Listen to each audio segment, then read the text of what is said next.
Good morning all of you. मैं अनीश कुमार सिंह आज फिर से एक बार आप लोगों के सामने कक्षा 9 कृतिका भाग 1 का माटी वाली चैप्टर का दूसरा भाग व्याख्या का लेकर के उपस्थित हुआ हूँ। पहले भाग में आप लोगों ने जीवन परिचय, कुछ व्याख्या देखा था, जिसमें विद्यासागर नौटियाल के जीवन परिचय का वर्णन किया गया था कि उनका जन्म 29 सितंबर 1933 या 1933 में तथा मृत्यु 18 फरवरी 2012 में हुआ था। इस चैप्टर में उन्होंने विस्थापित लोगों की समस्या का वर्णन किया है। वे लोग जो विस्थापन की समस्या को झेल रहे हैं, उनकी दिनचर्या का वर्णन किया है।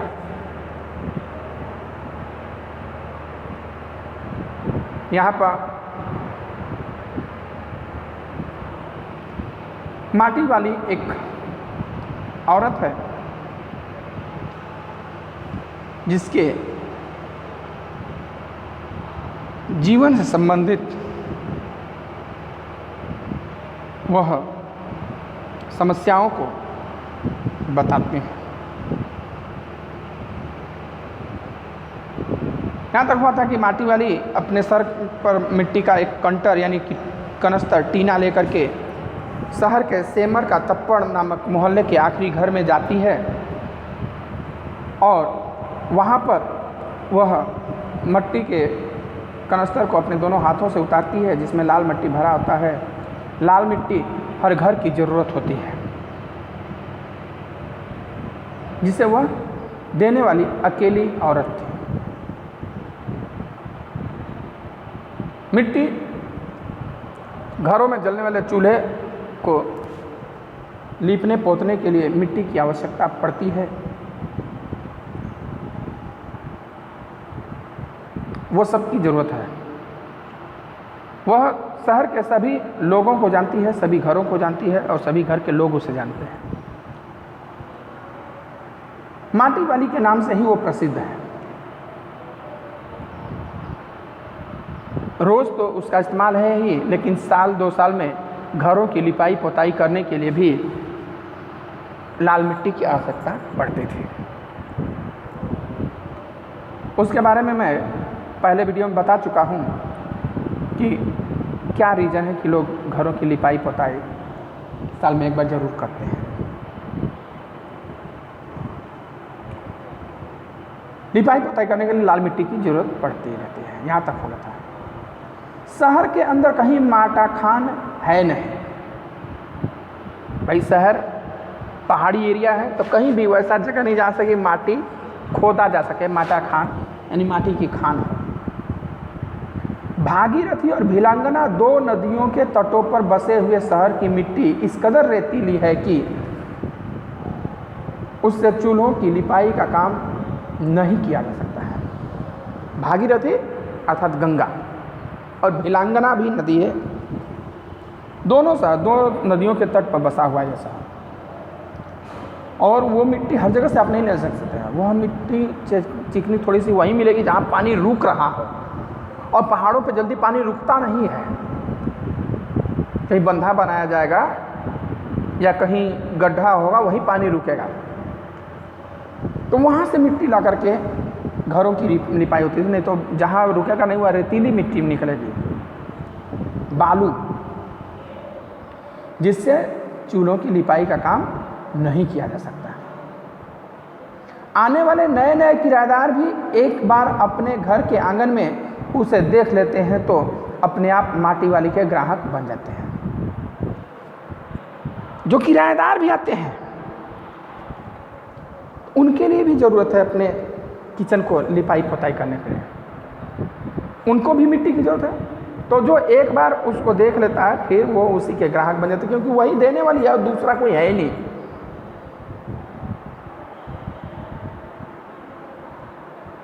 घर घर जाकर माटी बेचने वाली नाटे कद की एक हरिजन बुढ़िया माटी वाली है। वो कौन है? एक हरिजन शूद्र जाति की महिला, जिसको लोग माटी वाली के नाम से जानते ही है। नाटे कद यानी छोटे कद की औरत है। शहरवासी सिर्फ माटी वाली को ही नहीं बल्कि उसके कंटर को भी अच्छी तरह पहचानते हैं। शहर के लोग ये नहीं कि माटी वाली को ही पहचानते हैं, उसका जो टीना है वो अगर टीना रख कर कहीं जाए तो लोग जान जाते थे कि माटी वाली है यहीं आसपास, ये माटी वाली का ही बर्तन है। तो उसके बर्तन को भी वो अच्छी तरह पहचानते थे। रद्दी कपड़े को मोड़कर बनाए गए एक गोल डिल्ले के ऊपर लाल चिकनी मिट्टी से छुलबुल भरा कनस्तर टिका रहता है। जो रद्दी कपड़े होते हैं उन्हीं का डिल्लो यानी कि बीठो पगड़ी, डिल्लो यानी कि बीठो या पगड़ी बना करके वो सर पे रखती है और उसी पे टीना रखती है जो छुलबुल भरा होता है, यानी कि मुंह भरा हुआ है। गीली मिट्टी होती है, थोड़ा पानी भी होता तो छलकता भी रहता है, अदबारादार भीतर इस प्रकार से छलकता भी रहता है। छुलबुल भरा कनस्तर यानी कि पूरा मुंह भरा। उसके ऊपरी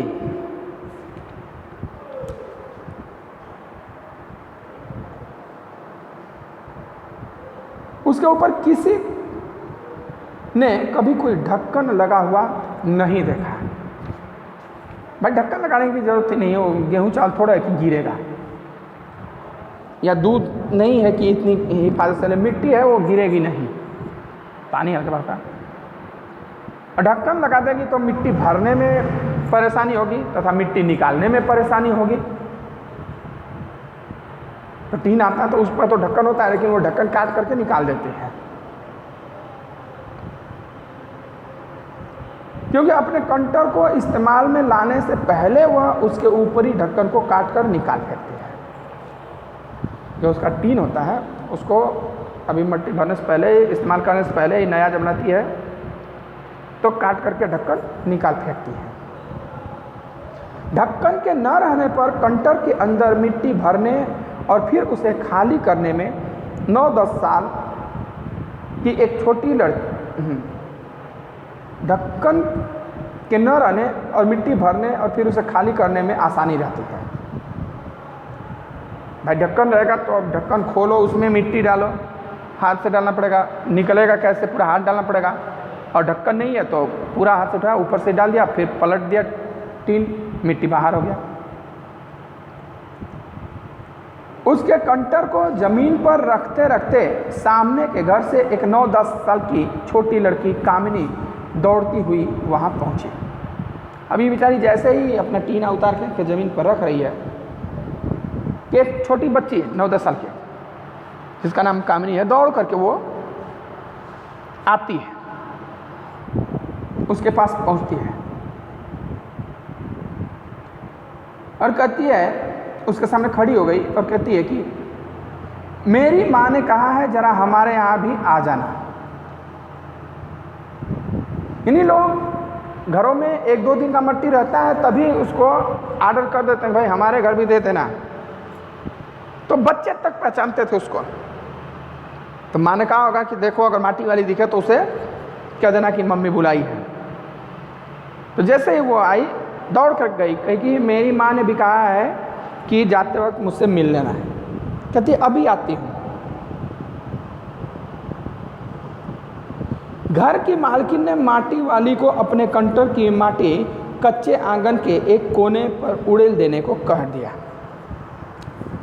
घर में गई मट्टी लेकर के, तो जो घर की मालकिन है वो आंगन कच्चा आंगन, वहाँ फर्श टाइल्स नहीं लगा हुआ है, तो इसी एक कोने में कहा कि वहीं मट्टी उड़ेल दो, यानी कि पलट दो, मट्टी को वहीं पर पलट दो, निकाल दो।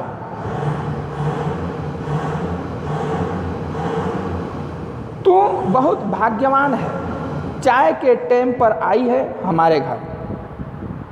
क्या कि तू बड़ी भाग्यशाली है, चाय के टाइम पर आई है, चाय के समय पर आई है, चाय अभी पी रहे थे हम लोग।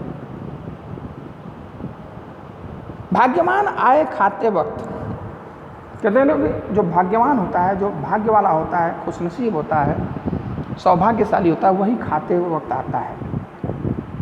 और नहीं तो खाना खाने के बाद जब आए तो क्या खाने खिलाएंगे उसको। वह अपनी रसोई में गई और 2 रोटियां लेती आई। ये कह करके किचन में चली गई और 2 रोटी लेकर के आई। रोटियां उसे सौंप कर वह फिर अपनी रसोई में घुस गई। रोटी उसे दिया और फिर किचन में चली गई। माटी वाली के पास अपने अच्छे या बुरे भाग्य के बारे में ज़्यादा सोचने का समय नहीं था। घर की मालकिन के अंदर जाते ही माटी वाली ने इधर उधर तेज निगाहें दौड़ाई।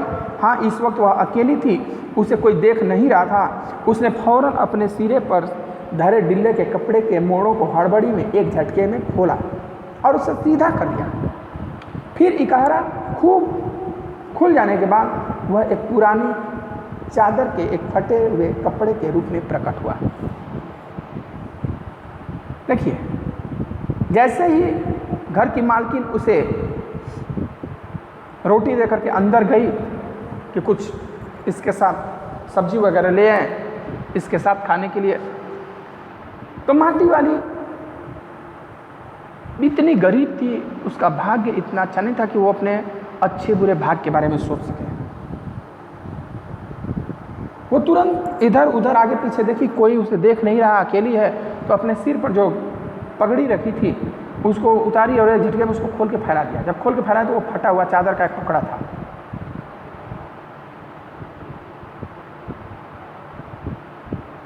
मालकिन के बाहर आंगन में निकलने से पहले उसने चुपके से अपने हाथ में थामी 2 रोटियों में से एक रोटी को मोड़ा और उससे कपड़े पर लपेट कर गांठ बांधी। 2 रोटी उसने दिया था कि लो खा लो। जब तक वो आती तब तक एक रोटी वो उसी कपड़े में रख करके बांध ली और अपना मुंह इस तरह चलाने लगी मानो कि खा ली हो एक रोटी। मालकिन आई तो मुंह ऐसे चला रही थी जैसे कि मानो कि एक रोटी खा गई। घर की मालकिन पीतल के एक गिलास में चाय लेकर लौटी।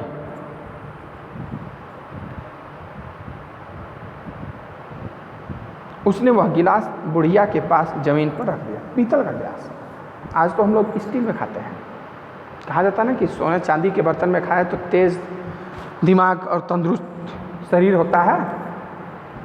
तो लोग पहले धातु के बर्तनों में खाते थे, कांसा, पीतल, तांबा इत्यादि में खाते हैं। आज भी कहा जाता है कि अगर तांबे के लोटे में या गिलास में आप पानी पीजिए तो वो बहुत फायदेमंद होता है। बहुत से लोगों के घरों में तांबे का जग, गिलास या लोटा बर्तन होता है। पहले पीतल, तांबा और फूल के ही बर्तन होते थे। पीले सोने की तरह पीतल चमकता है ना। तो भाई जो राजा महाराजा थे वो तो सोने के बर्तन में खाते थे, लेकिन जो गरीब प्रजा सोना नहीं खरीद पाती तो वो सोने का ही डुप्लीकेट भाग पीतल होता था, पीतल खरीद लाते थे, उसी में खाते थे। आज अगर किसी के घर अगर एक पीतल का गिलास होगा ना और उसको अगर बेच देगा तो कम से कम 10 स्टील की गिलास या उससे अधिक ही स्टील की गिलास खरीद लेगा।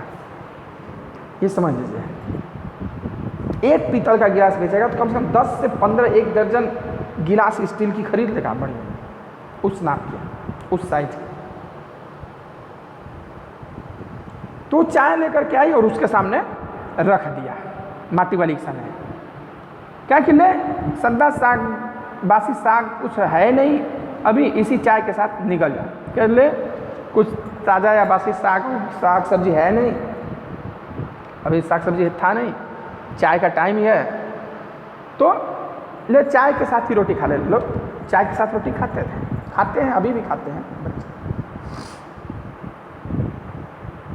माटी वाली ने खुले कपड़े के एक छोर से पूरी गोलाई में पकड़कर पीतल का गर्म गिलास हाथ में उठा लिया। पीतल का जो बर्तन तो बड़ा तेज गर्म होता है। स्टील वगैरह का खासियत क्या है कि वो उसमें जहाँ तक गर्म चीज़ रहेगा, चाय या दूध, वहीं तक वो जलेगा, ऊपर नहीं जलेगा। लेकिन पीतल का क्या है, पीतल तांबा, वो अगर नीचे भर दिया तो पूरा गिलास गर्म हो जाएगा, ये समझ लीजिए, पूरा हुई हीट वो एब्जॉर्ब करने का। तो अब वो उस कपड़े से उसको पकड़ ली, हाथ में उठा ली, अपने होठों से गिलास के किनारे को छुआने से पहले शुरू में उसने उसके अंदर रखी गर्म चाय को ठंडा करने के लिए सू करके उस पर लंबी लंबी फूंके मारते, नहीं हम फूंकते हैं ठंडा करने के लिए दूध या चाय को। तब रोटी के टुकड़ों को चबाते हुए धीरे धीरे चाय सुड़कने लगे। मतलब एक टुकड़ा रोटी खा लेती थी तो फिर चाय पी लेते थे। चाय तो बहुत अच्छा साग हो जाती है, ठकुराएंगे। जो घर की मालकिन कहे कि अरे मालकिन ये तो ठकुराएंगे, तो चाय तो बड़ा अच्छा सब्जी का काम कर रहा है। तो ठकुराइन कहती हैं भोजन तो अपने आप में एक साग होती है बुढ़िया, भूख मीठी की भोजन मीठा। देखिए भूख मीठी की भोजन मीठा, कहती है कि चाय भोजन तो अपने आप में ही, भूख तो अपने आप में साग होती है, साग होता है, सब्जी होता है, रोटी होता है, दाल होता है।